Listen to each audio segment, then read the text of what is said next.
Kenny Grand with the Progressive Caucus, and we're here with the Young Communist League at ASUBB in the Science Building. And there's a little bit of, that's perfect. And right beside me is Shanoa Summers. Would you like to introduce yourself? Yeah, sure. I'm Shanoa Summers. I'm from Jonesboro. I'm a scientist. I work at A-State, about to start a doctoral program there. And I recently ran for state senate against Dan Sullivan. Not going to do it again. Yeah, it was rough, but it was also fruitful. I think that y'all built a pretty good team. So we're here to talk a little bit about history, like some of it modern. We're actually going to start with you and like the story behind like why like a lot of people in the Jonesboro area started getting politically involved.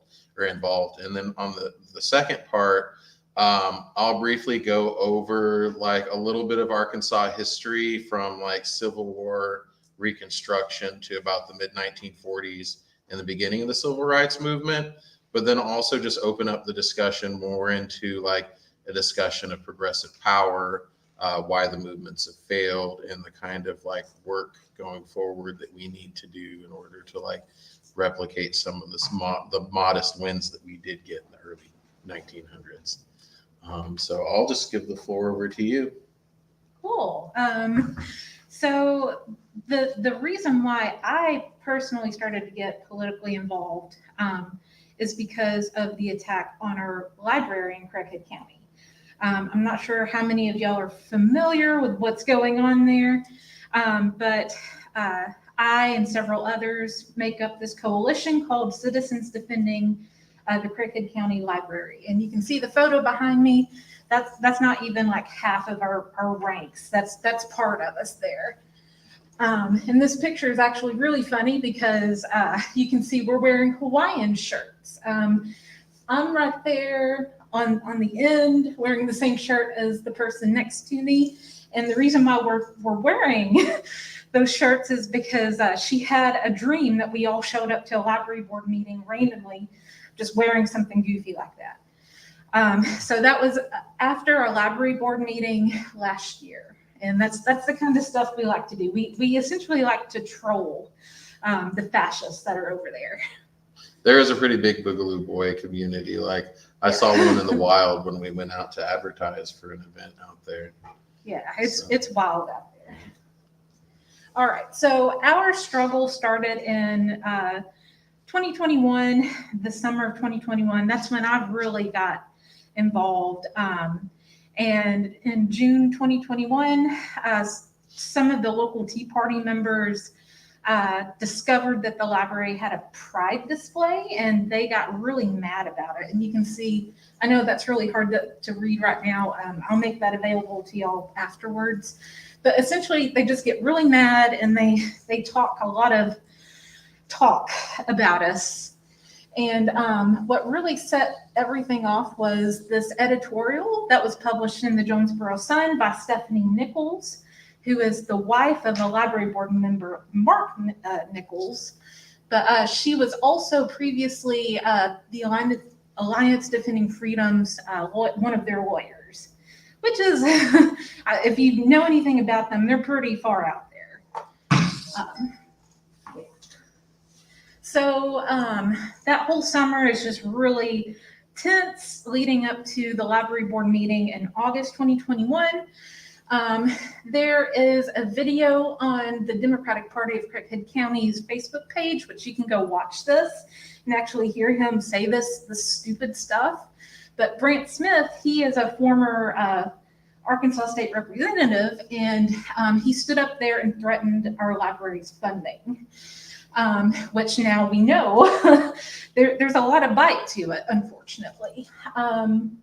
But yeah, that particular library board meeting is what really got a lot of people engaged. And that's how we have our coalition today. If it wasn't for that particular library board meeting, I wouldn't have known any of the people that were in that first photo. September 2021, this is really goofy. So Amanda Eskew was a library board member. But she resigned because she actually lived outside of the county. You don't want to be on a board for a county that you don't live in. And the initial headline for her resignation read, "Library board member resigns after receiving sack of poop." So she received some poop in the mail, and she went on a rant about that. And she also got like a glitter bomb as well. And that's what they cited as why she resigned. But no, it was really because she did live outside the county. And of course, she pressured KAIT to actually change the headline. So that's why there's two headlines there. So some of this stuff is like very crucial to understand just how, the only word I can really think of is goofy, how goofy this all really is and how involved we really got because of the goofiness. October 2021, that's when, so after Amanda Eskew resigned, there was a board position that was open, but then another board member resigned, so there were two positions open. They ended up filling one with, what's his name? Mike Watkins. Mike Watkins, yeah, that's right, and he's great. But there was a fight for the other position. They tried to push Whitney Hicks through, which she happens to be the daughter of former Representative Frank Smith. So that was a weird conflict of interest there. But it ended up being that Kaylee Hope Luster was the one who was pushed through. And she does the bidding of people like Dan Sullivan. So this happened in October 2021. A local clergy, or pastor rather, Reverend Kevin Gore, wrote an editorial calling for Mark Nichols to resign from the board because he was really the problem one who kept pushing for censorship of books that had LGBTQ themes or themes involving people of color. And so he wrote this editorial, and it was like a few weeks later, he got all of this hate. Somebody wrote on basically pieces of the editorial that he wrote all of these weird things. Resign Kevin as a man of God, and like all of these other weird things. We never for Satan and the NWO. You must be on Soros's payroll. Yeah. Yeah. We never figured out who it was, although we have a feeling of who it might be, but we don't have evidence for it. So I'm not going to say who we think it is. So then fast forward to January 2022, I decided to run against Dan Sullivan, who is a sitting state senator. And he was really the one who got all of the Tea Party riled up to push for censorship at the library. And so I ran based on my experience as an activist protecting our library, and they did not like that, let me tell you. So activism never sleeps. So even though I am out as a candidate now, I still had to work on protecting our library. So Mark Nichols, he put forth a policy. Yeah. He put forth a policy that would essentially prevent LGBTQ themed books from being in the children's library, and the board would have oversight over all books like that. So there was a huge email campaign on both sides. One side, of course, pushed for this policy to go in place, and there were several different organizations that they used to do that. So the AFA, American Family Association, is that what it's called? And Reopen Arkansas, like all of these different things. They had these templates, and they would just push it to people to send out emails. So the library was constantly getting all of these emails, and it was really disruptive to them. But we also mounted an email campaign against this policy. So Me and another activist actually got all of these emails in through FOIA, and we tallied up the number of people for and against and what information we had, whether they lived inside Craighead County or outside. And you can see here that there were a lot of people on the side for censorship that lived outside of Craighead County. So having people have input on your local library that don't live in the area, that's kind of weird. So we definitely highlighted all of that in February into March. Lord, here we go. So this is where it starts getting really spicy. So summer of last year, if you pay attention to local politics at all, teachers started raising their voices saying we need to be paid more. You know, we had the lowest pay, one of the lowest pay in the nation for school teachers. And when our state senator, Dan Sullivan, was pressured on this, he decided to take to Facebook very stupidly and post about teachers. You know, why are you coming to me, a state senator, about this? And of course, the legislators set the minimum pay for teachers, as you have seen with LEARNS.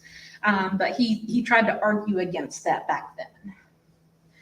I think that's all I really wanted to say there. So in the middle of all of that, a lot of Dan's supporters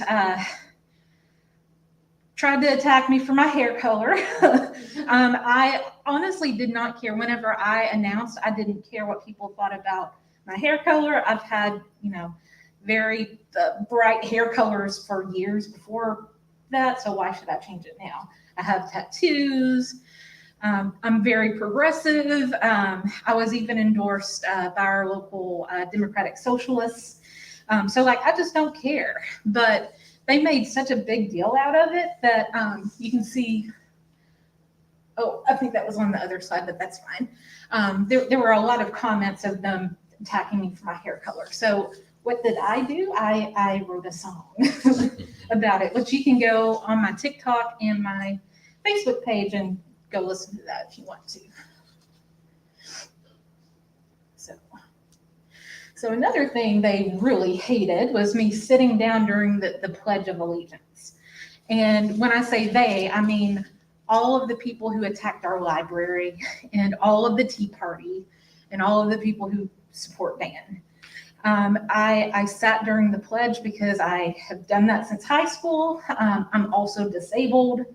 I really don't have to give any reasons, but I did it. And that caused such a flare up that's all they wanted to talk about the last couple of weeks of the election. They also got really mad because they put forth a petition to defund our library. This was right after, so this was during a debate towards the end of September of last year. And right after that debate, they put out this petition and they got signatures, and a lot of notable people signed this petition, including, and this is hard to read, but Dan Sullivan, his wife, several other local elected officials like Jack Ladyman, Brent Smith, Daryl Cook, which is a JP, some other like Tea Party candidates as well. And we blasted them on social media for it. Because it wasn't only these elected officials, it was also people who held power in town, like real estate people, business owners. And if you go to the next slide, you can kind of see, I'm getting ahead of myself, but yeah, so they had this petition which would reduce our funding in half for our library. So that's defunding. And you can see, so Shadrack's was a coffee shop that I personally spoke out against, because not only did they, the owner of Shadrack's Coffee sign this petition to defund our library, they also support a sham pregnancy crisis center called Options on Main. So on the previous slide, anyway, you could see where I just rip into them for that. And not only me, but other people did as well. It has like something like over 600 comments on, and most of them are people like me who are saying, I'm not going to support you anymore. So remember this in just a minute, because I'll tell you why that's important. We also had a read-in for the library. Here's me and my friend Marissa at the read-in. The top guy, we call him Dan's pool boy, but he said, we're not going to defund the library. We're not going to cut its funding in half, which is contrary to what the actual language said. And Vanessa Adams up there, she publicly supported my campaign as well. That was in the middle of all of this defunding talk. But so at the end of the campaign last year, so I didn't win my race, which that was expected. I went into the race knowing I probably wouldn't win, hoping to win, but mostly to help galvanize support in our area, because Jonesboro is not red. It is not red by any means. And I think my campaign showed that we have a lot more progressives there than we thought. I got almost 40% of the vote. 7,000 people voted for me, even though they knew that I had purple hair, tattoos, sat during the Pledge of Allegiance. I was an atheist. I was endorsed by the Progressive Caucus, the Democratic Socialists, other progressive groups. So that gives me personally a lot of hope for Northeast Arkansas, because things are changing. And I think at the core of this was our library fight, really. That's what really started getting people more involved and aware of how actual fascism actually affects your everyday life, because we are now at risk of losing a lot of amenities at our library. They have several branches that they're probably going to end up having to close sooner or later. They've already had to cut a lot of things out. Just this year alone, they've had to let go of a lot of librarians. It's just a really big hit to our community. So in addition, so for a state senate campaign, you would expect to raise about $100,000 and spend that much. I didn't do that because I had people power. I had a lot of people power. We had a lot of people on the ground making phone calls. You can see here, so most phone calls made to voters during the week of 9/13/22. I was number one in the state, ahead of even Chris Jones, who was running for governor, and Kelly Kraut, who was running for lieutenant governor. That just shows how many people I had actually. And I don't know if it's been brought up yet, but this was Sullivan's third term and first time ever even having an opponent. Yep. So like there was some like 96 like libertarian and Republican candidates for House and Senate that I counted in the last election cycle that had zero third party or Democratic opposition whatsoever. So that means that essentially what few Democrats, if they were all to be elected, there would still be a supermajority of Republicans. And that also means that any like crazy right-wing bill that Project for a New American Century or anything drafts just gets stamped and pushed through. Yep. And so this was fighting a mandate. And to speak for your campaign from the outside, like we were projecting barely 30%, right? And then we had to like change things when we realized that there was like a strong ground team and that voters were being reached out to and that there was actually a base. Yeah. And to kind of bounce off of that, the Republicans were predicting less than 20% of the vote going to me. Mm-hmm. And they were melting down on election night when they saw that I got as much as I did. But that it should be a lesson to everybody in Arkansas that things are changing. People are starting to see the authoritarianism that's rising up, and we've got to fight it. And that's really, I really feel like our library issue is very intertwined with the values that we hold as progressives and democratic socialists. to have a free and open society with free access to information, which is kind of. They don't know how to deal with it on those terms, though, because they're used to people just coming out and protesting, please don't shut down our libraries. But then we're saying we're going to kick you out and take you out of office. And so, like, how did he react, like, when you announced that you were running? I don't think we talked a little bit about it, but your opponent in particular, like, kind of just froze up and had meltdowns. Yeah, that's pretty much it. I think I have some more slides after that. Yeah, so this is an example. So we had some Moms for Liberty, just kind of. So it's really weird in Jonesboro because we have off-brand Moms for Liberty. It's called Safe Library Books for Kids. But they decided to go the official route and call themselves Moms for Liberty. And they reserved a room at a local bank. And we were like, no, we're not having this.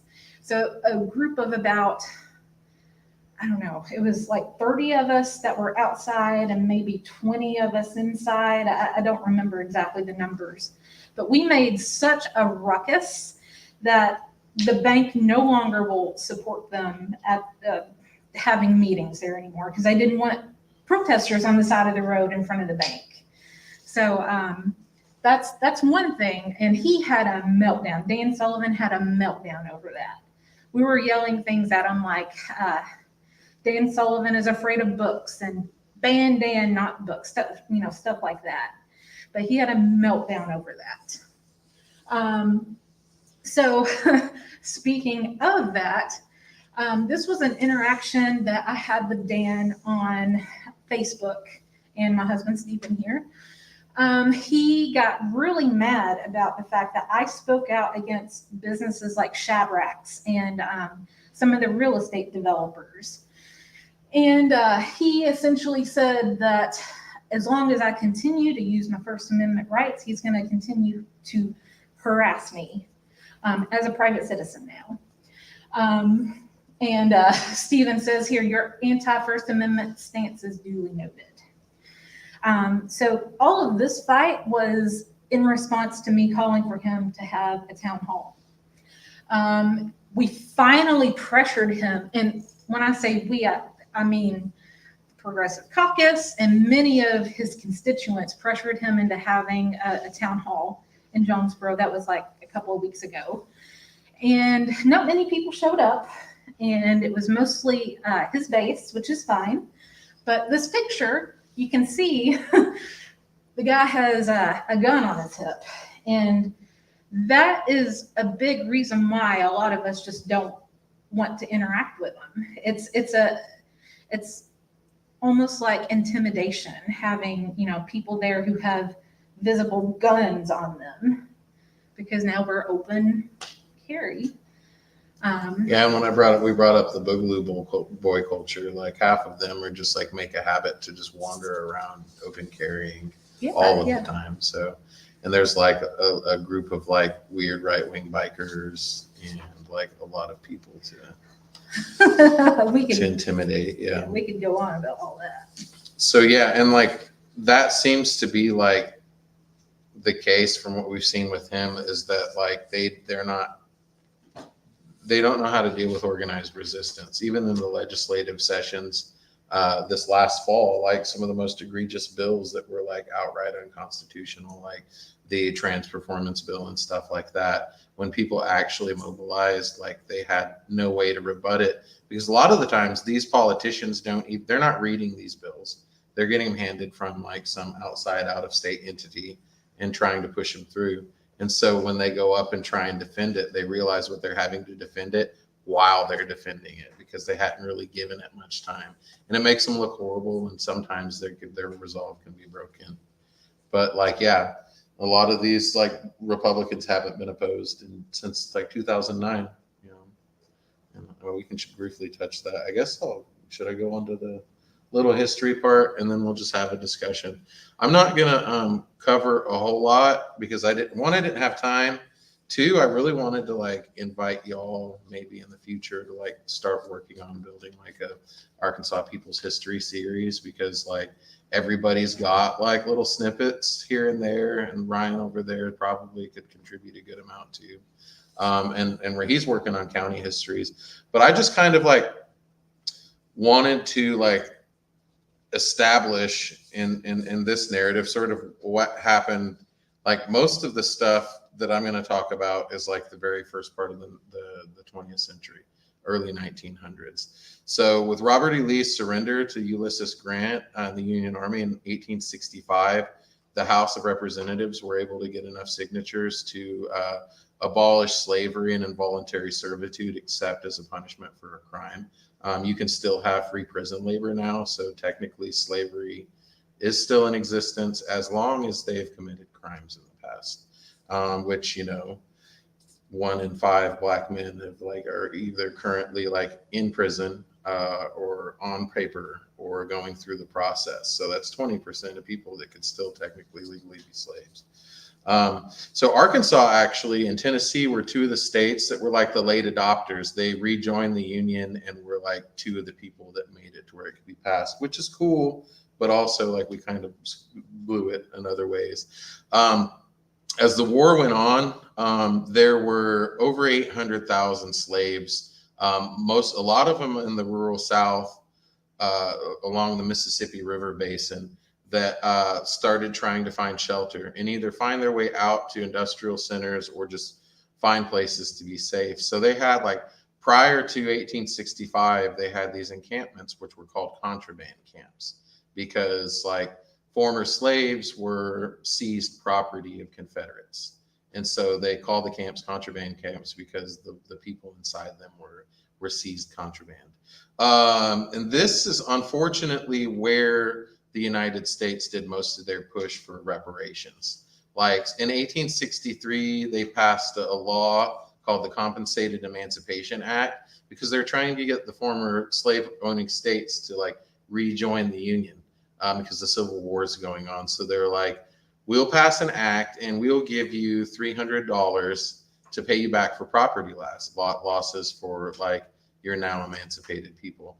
And I haven't done an inflation like quotient. I don't know how much $300 is worth, like was worth in 1860 something, but it was probably like paying them back to buy a tractor or whatever, something like that. So there were 200 refugee camps or contraband camps, and most of them were in two areas. And I'll put it out digitally. I'll put an image out in the social media, but most of the contraband camps were either along the eastern seaboard, like right on the sea, or like right along the Mississippi River from New Orleans to St. Louis. So a lot of them, like almost like 1 million people, were running through this area.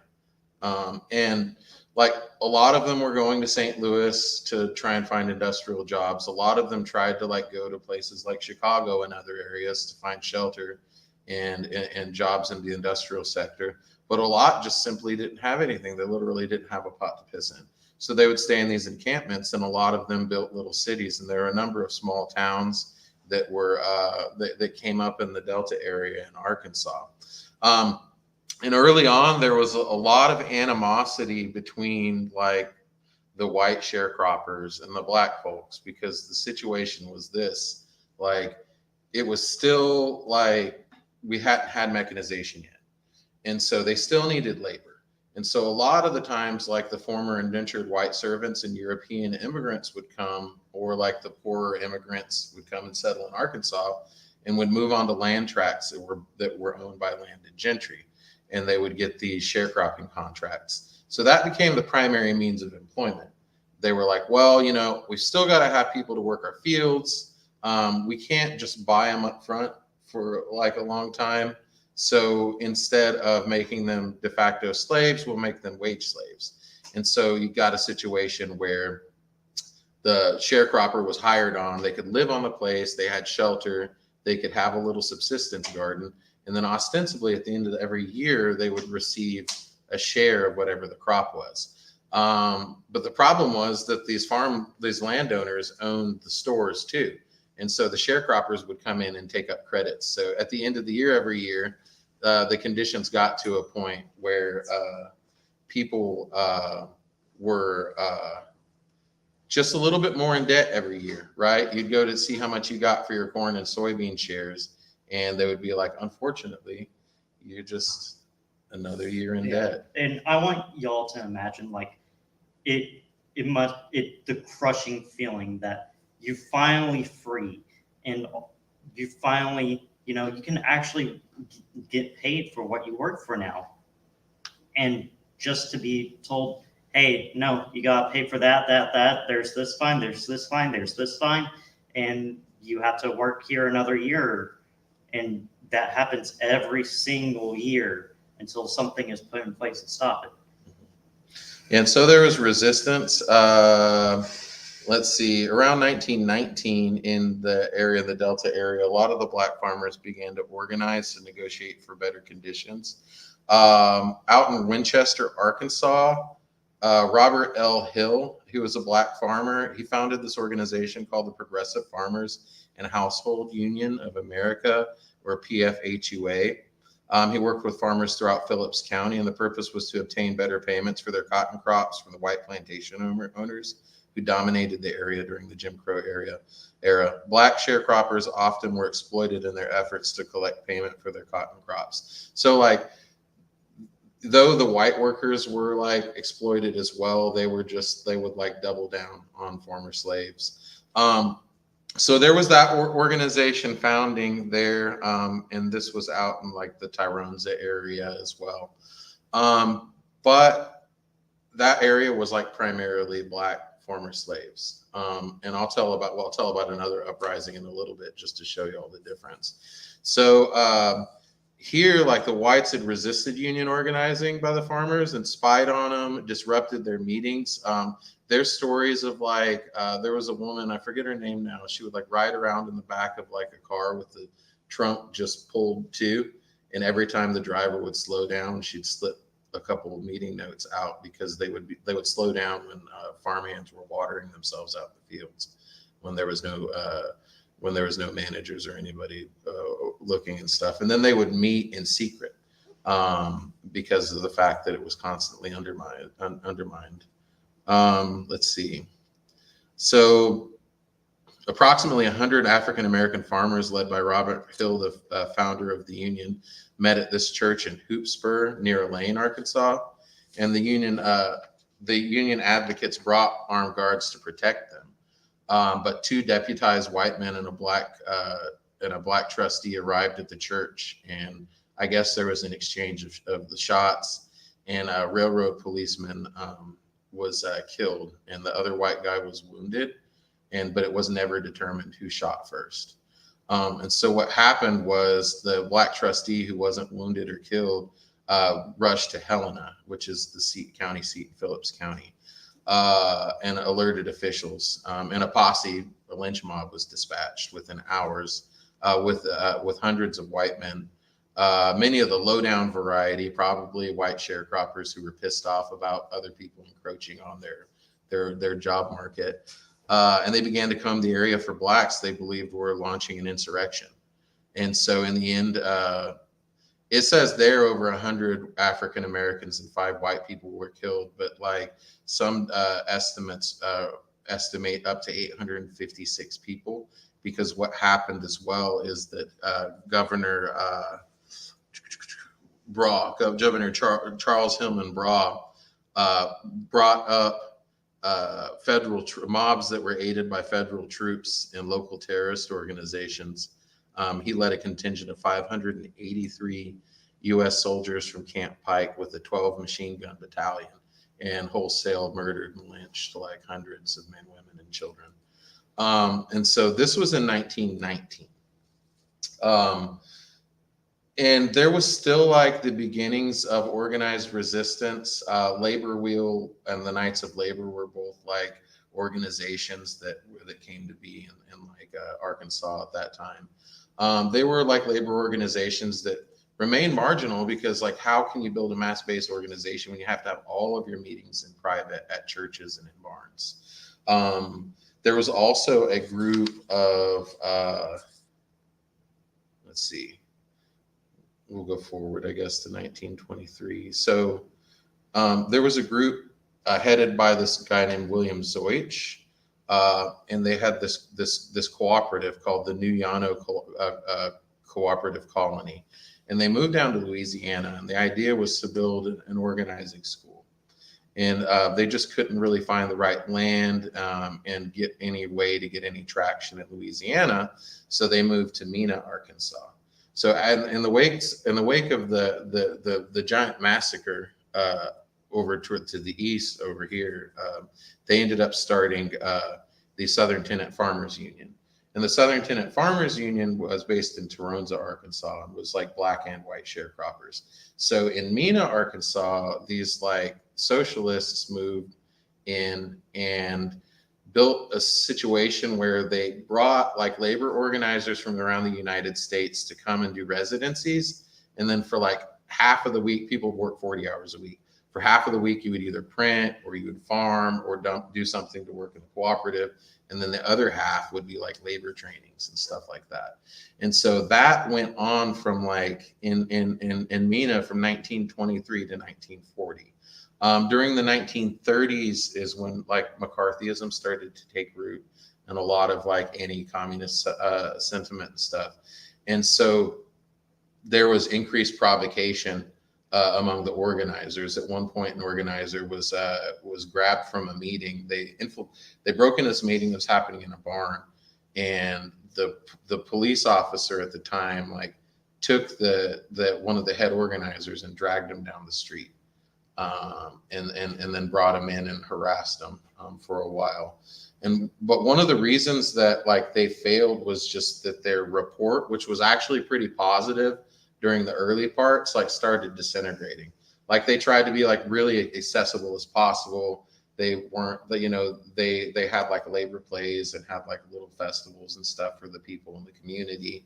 And like we're starting to develop relationships, which like quickly soured when the police, institutional authorities, and infiltrators started mucking it up. So that was happening there a little bit prior to the Elaine massacre. Was another uprising, which you'll see like the difference. Like, so it's primarily black people organizing in Elaine, and there's a massacre where there's like a union war among the coal workers in Sebastian County in 1914.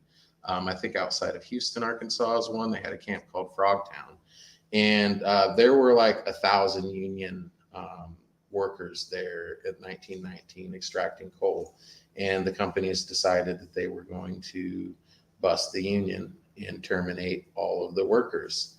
And there was the sheriff at the time was a communist, and so it was like the coal workers who were being fired and the communist sheriff and the farmers around the area who kind of banded together to try and like press them not to lay everybody off.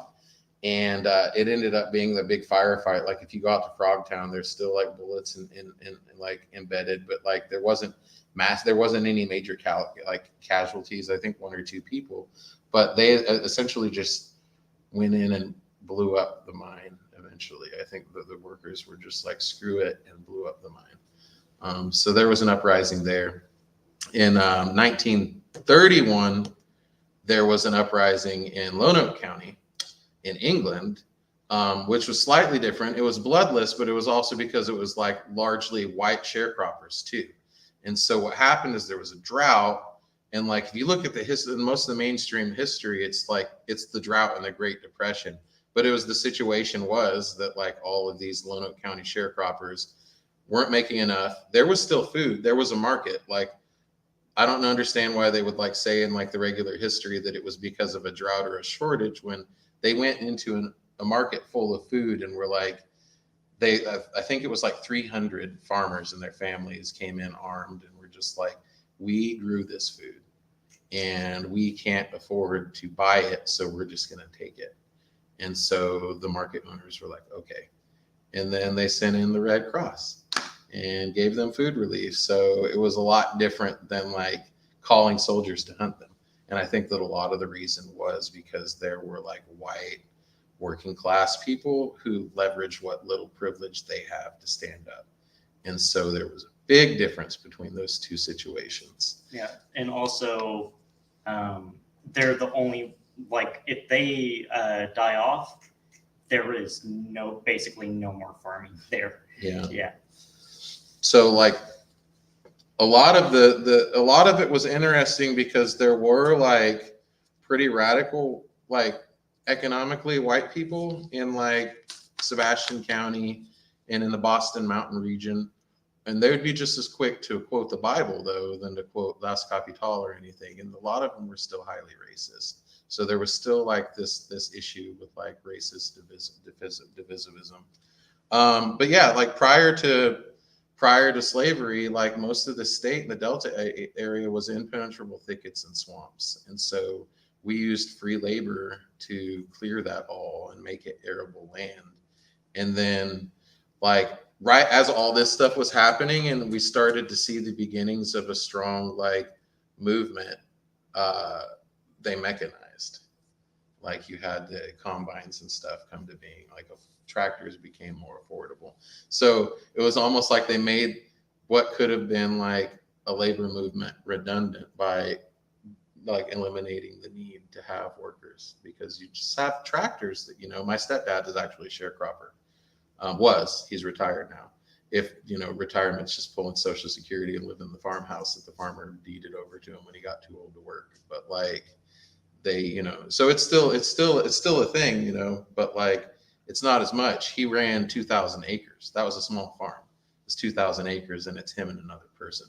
So that created like another issue, which was like a massive labor vacuum, right? Like there's no job or a massive labor surplus.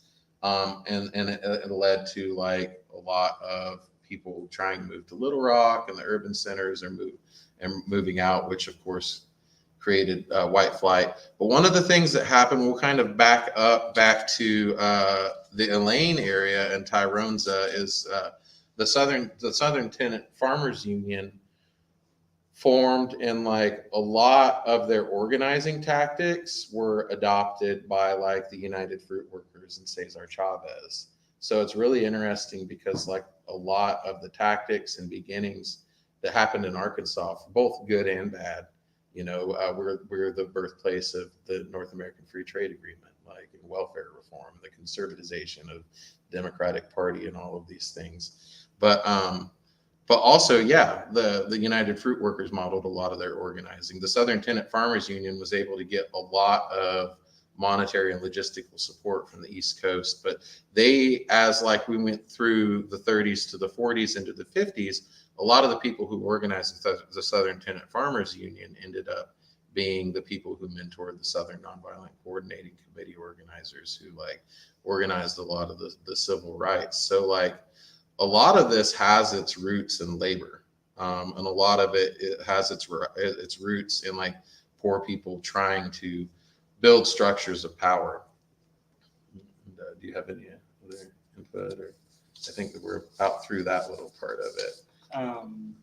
I mean, you don't often see that as much today with the people in poverty rising up, because now it has gone to the point where it's so bad that if you do anything, you lose your job, you lose your ability to buy food. There's nothing you can do. It's either work or die for them. So that's why you don't see that as much today. And you still saw it back then, but there were a lot more ways around. Well, and a lot of it too is the erosion of the subsistence economy.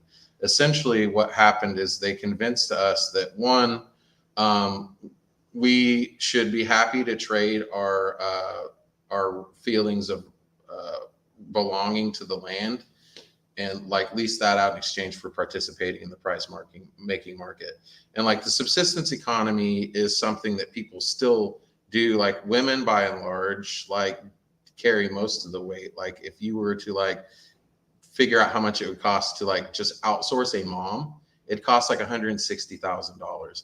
But that's what a lot of it is, and a lot of it was hunting, fishing, growing enough food within your community or within your family to eat. Like, so much of human life existed even at that time outside of the price making market. So there was like the ability to have like the social support to build the means to build movements. And I think that's part of like where we can talk about like what power looks like and what building power looks like, and sort of like the three Americas. And really fast, like 5 minutes, so we can have questions. But the idea is 10 minutes. Okay. So the idea is that while this is going on, there comes out to be three camps, and all of it's in relation to like your proximity to power. You've got conservatism, you've got progressivism or radicalism, and you've got liberalism.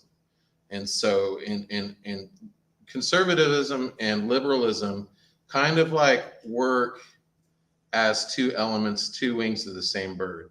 And then you've got like the progressive movement. So you've got all of these like sharecroppers and former slaves who are trying to organize into the Southern Tenant Farmers Union or Labor Wheel or the Progressive Farmers and Household Union of America.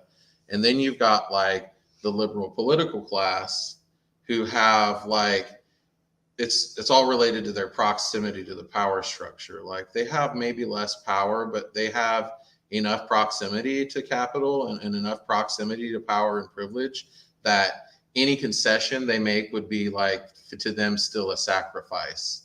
And so like if you look at some of the greatest reforms, like what got us out of the Great Depression, a lot of it was like the highway and transportation bills, like the first little minimum wage bills. These were passed because in 1919, Seattle shut down and like engaged in a general strike. Millions of people shut down the whole economy, and they were just like, we are not going to do anything without an 8-hour workday. In Ludlow, like there was a massacre similar to the one down here where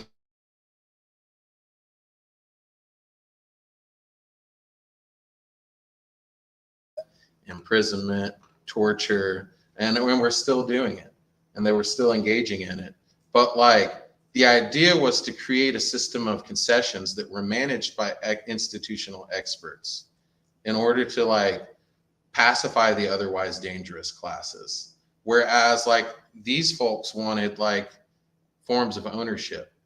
And so like that's another thing is like sort of conception to power. Your idea and almost your understanding of power, like there's almost a bell curve in that, to where it's like as you go from like being the disenfranchised and the oppressed, you're completely alienated from power. But because of that and the influence power has over you, you have a keen understanding.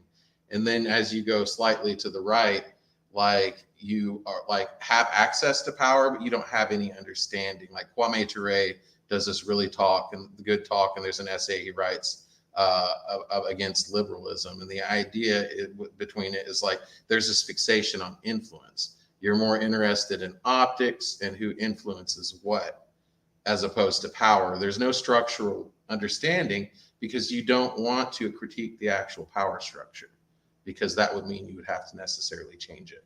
So you've got progressives and like leftists or radicals who are like, we need to change the way we do work. We need to change the power structure. And then you've got the liberals who are like, how about we like make concessions to keep your life not deadly, or like make you a little bit more comfortable while we squeeze you.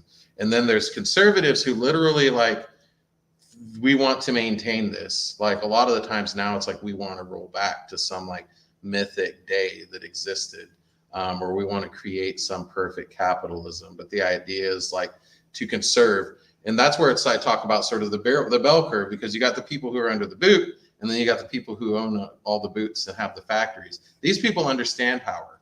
Like the Republicans in Arkansas understand power, and nationwide, that's why they've put people in school boards and town halls and like put their own people and push their own like morals and means at every level of power, right? And every level over years.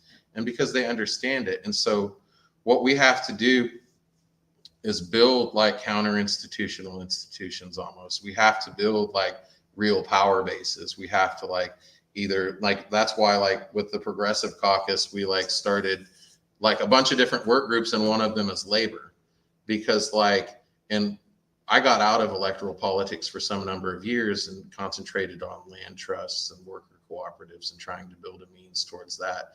Because if we don't have a means towards democratic ownership and self-determination, then all the rest is just protest, right? And so like, in order to build the power base, we have to like organize and build structures and radical structures. Like the reason why the people who were trying to organize this former slaves into a union were killed was because they knew that if they got the traction, then the former slave owners' asses were grass. They were going to be expropriated. And that's ultimately the fear.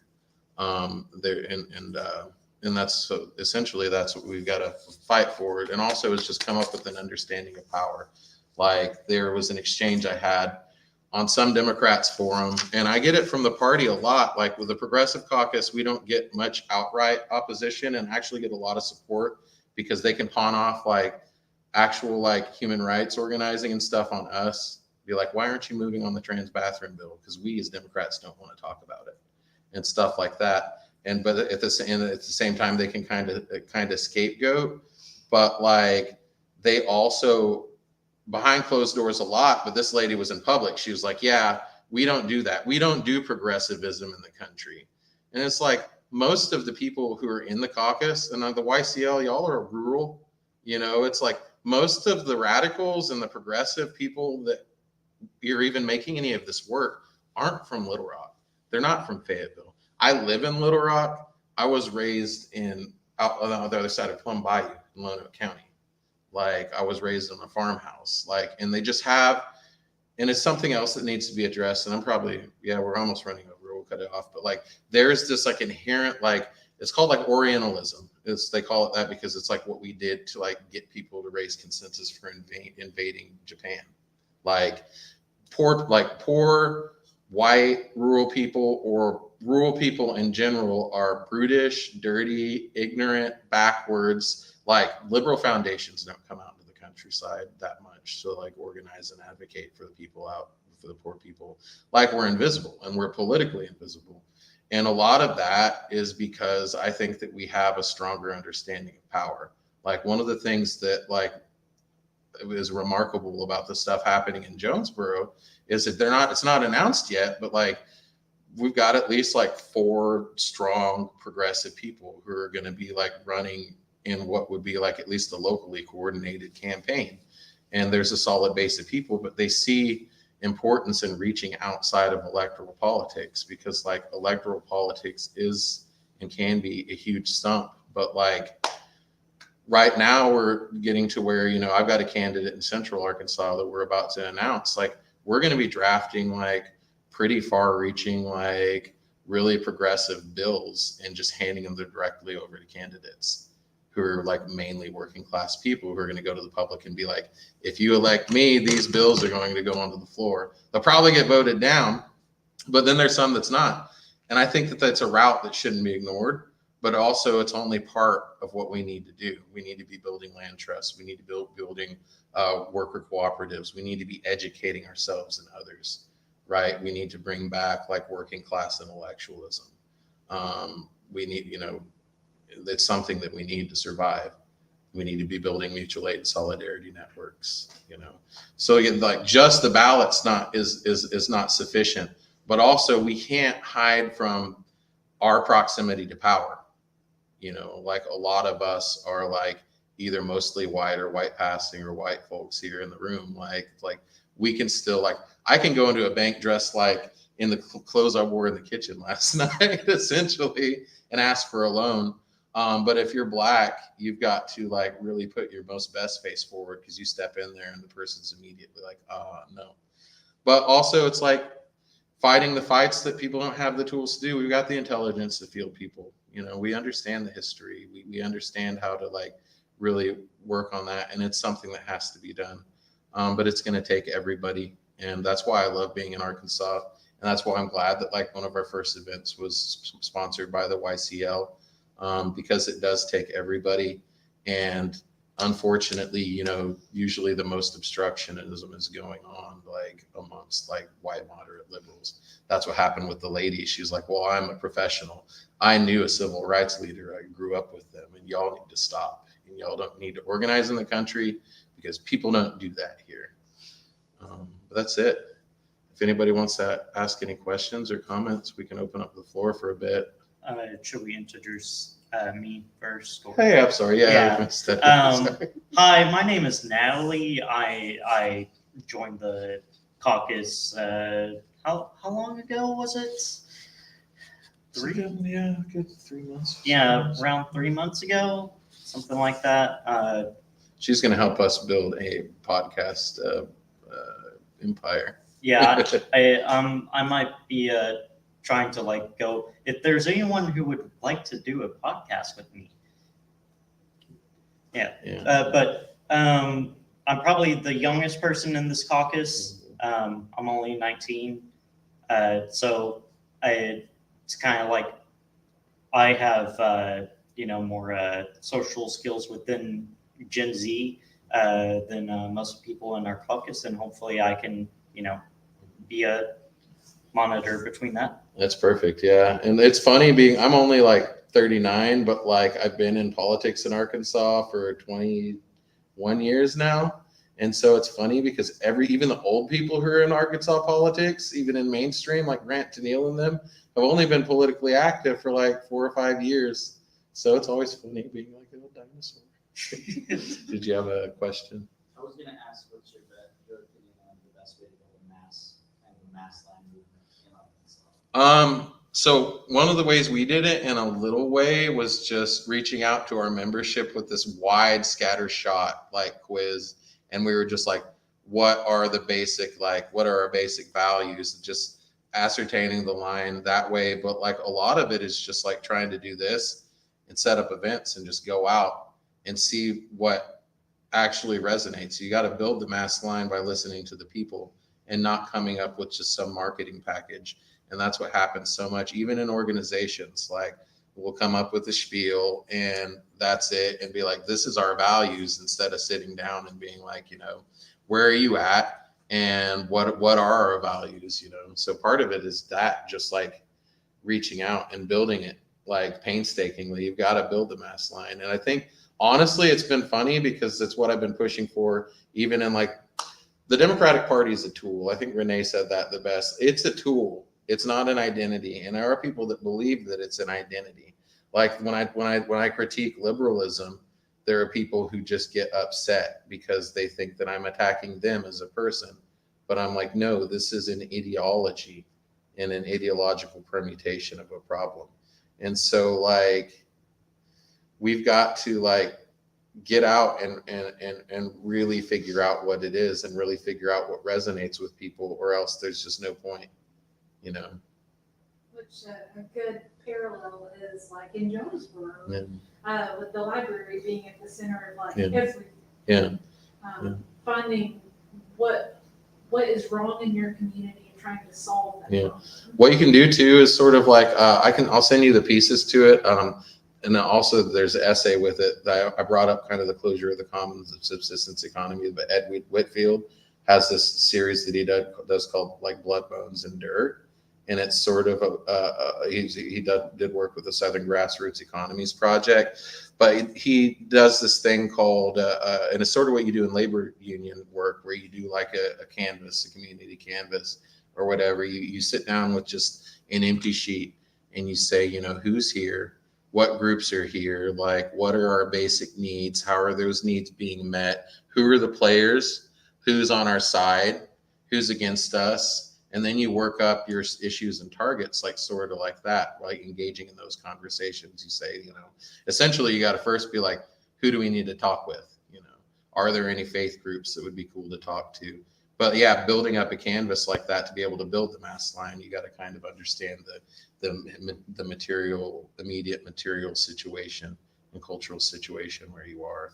Like here, for example, it doesn't seem like there's a lot, but once you start digging, you'd be surprised about the number of people and organizations that you might have common cause with. It exponentially grows. It starts off small, but once you get more people, they'll move out. They'll do more events within different places. More people will be like, hey, I like that message, and they'll say, how can I join? How can I do this, and you can like show them what they could be doing, how they could join. Yeah, y'all see too, like the people who y'all organize with in the next couple of years are going to move on.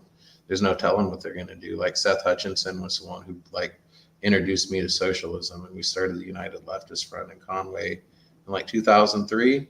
And he was big into syndicalism and stuff. And now he was like the governor's, one of his middle sons or whatever. But he was really into he was in Fort Smith. He's got really into union stuff and street punk and stuff like that. And that's how it brought him in. But now he's like a big organizer with Latino workers in Texas with the Texas State Employees Union. And there are other contemporaries who started like the Jacobin and like a lot of the things, like Amber Frost, like got into podcasts for a bit. And she was like a coal miner's like daughter, literally. Like she was from another like working class family that was completely apolitical. So you never know, because there's a multiplier effect. That's why it's fun to do events in schools like this, because like there's no telling. You might also stay out in the county. Some people might be into agri-tech or something like that. So. Did we have a question online? Yeah. Let's see. I want to know when the next meeting will be. Every weekday. Yeah. So I don't know if they can see this very well. Can you see that? Can you post a link in chat? We can post it. You can see it over there. Okay, and we can post the link in the chat. But Tuesdays are the busy days, media and event planning. Like that's when we work on events like this. We've got another event coming up on the 21st, which is going to be online on Zoom, and it's hosted by Outreach, which is this like PAC that particularly targets young progressives. And they've got like, and they I think apparently they've got links to run for something in other groups, and are wanting to like highlight like the mayor of Marvel, the 18-year-old mayor of Marvel, Arkansas. I don't know how to say it. Marvel. Anyway, he'll be the keynote speaker. And with a lot of that, we're going to be quiet for the most part and just listen to the experiences of these young progressives from around the South. Most of these are Southern progressives that are on the call. But then they're going to like talk about the resources they want to start offering, which is like a lot of it is ad space, help with media, stuff like that. Yeah. And I don't know if y'all have considered like setting up somebody to run for a JP campaign or anything like that. But like, it's a good way to get out there and push discourse. And it's something that has to be done. I mean, I know the fact that you don't want to do it is the reason you should do it, because there are far too many people that are like, I'm running for office. I'm a blooming fool. But yeah, for the person who asked the question, every weekday at 5, Tuesdays and Fridays are 3 o'clock and 5 o'clock. It's on our Discord. Sam's on the Discord. We stay pretty active on it. When are y'all's meetings usually for people who are in this area around BB? We try to have meetings every 2 weeks. Every 2 weeks? So when's the next one? Projected to be the 21st. Yeah. The 21st? Okay, so yeah, y'all have a meeting on the 21st. We'll have a Zoom. I think it's going to be later on. I'll find the time for it. We can put it on that. But with the caucus, we're working in all other areas, but like ideally, what we want to do is facilitate. Like, so we're down to have people join the caucus, but also other caucuses and other groups on campaigns.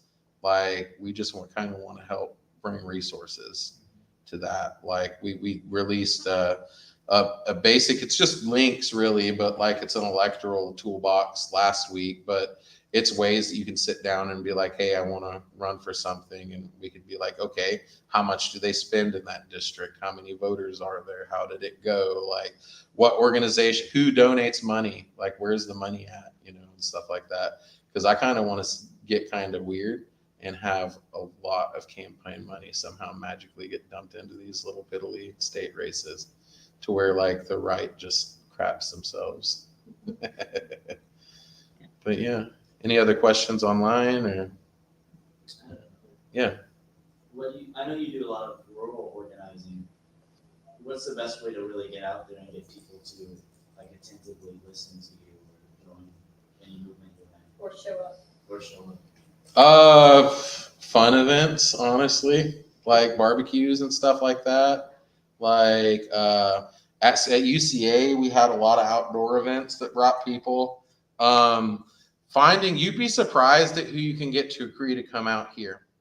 Honestly, like we had, let's see, Stephen Eric Bronner, who was one of the people who wrote what was later adopted as the UN policy around the Darfur region issue that was going on at the time. And we would just be like, what do y'all want to hear about? And somebody that year said Darfur. So we got Bronner in. And then like a year before, we were just like really getting in the mud around Afghanistan. We had just like two months earlier invaded. And we brought Parenti's son, Christian Parenti, who had been doing deep cover reporting in Baghdad. Literally, I got home, like grabbed some clean socks and came to Arkansas and told us about the situation. That drew people having fun. But yeah, a lot of it too is like we haven't tried it yet as often, but like I'm gonna try it in our urban district, but going around working class neighborhoods and having like, some music and food and just going knocking on doors, being like, hey, around the corner tonight, there's going to be some stuff. So maybe that. Clothes drives as well. Yeah, mutual aid events maybe. Yeah. Even specifically trans clothes drives. I know those get a lot more attention than regular, I believe. Yeah. And that's the thing too, is like, so I know Cabot's just down the road, but they have like a pretty high, unfortunately, like youth suicide rate. And a lot of the parents are wanting to do programming. So maybe reaching out to groups like that and being like, hey, do you want to have like a low key event? Something like that would be good because it's like, one, the YCL would be like doing good service, but it'd be a way to get your name out there in a really positive way and a real way with the community themselves. So yeah, that would like mutual aid stuff definitely is a really good idea. Like, and I've just now really started. I really spent most of my life trying to get urban liberals to get off their asses. And then we started the Progressive Caucus, and I started working with people who lived outside of Pulaski and Washington County. And then all of a sudden stuff started taking off. So I remember urban people don't always like, they vote the least compared to rural areas in percentage wise. Like per capita percentage. Yeah. Reason why that is middle class people vote. They have the time, they have the money, they can actually look at what the candidates are saying. Right now we're living in weird times though, because Wooten is your senator here. He's a Republican. He was a former police officer, but he stepped out against his party in regards to the Learns Act and did events and public speaking campaigns against the party line. And the problem is that like the Republicans are dealing with a situation that the Democrats dealt with in the early 2000s, which would be a completely different like talk altogether. Like we did a piece on it for the quarterly, but they're splitting their base because they literally are so out of touch with it that they're like, yeah, let's pass a bill to expand prisons and another bill to get rid of schools in rural areas. And Republicans apparently don't like that. And so like, I think that as they continue to F up like that and y'all continue to just do work, it's only a matter of time before you can build some traction. And it just happens, with like Jonesboro is one of the most politically active areas in the state right now, just because they've got a small group of people who are like, we're willing to dig in and organize over the long run. Yeah, they're so confused on how to distract their voter base from their economic views that it's just, they have no idea what to do anymore. It's all weird now, but I mean, like, look, like now we got a situation where I know that Wooten would be somebody I might be able to approach with a progressive farm bill.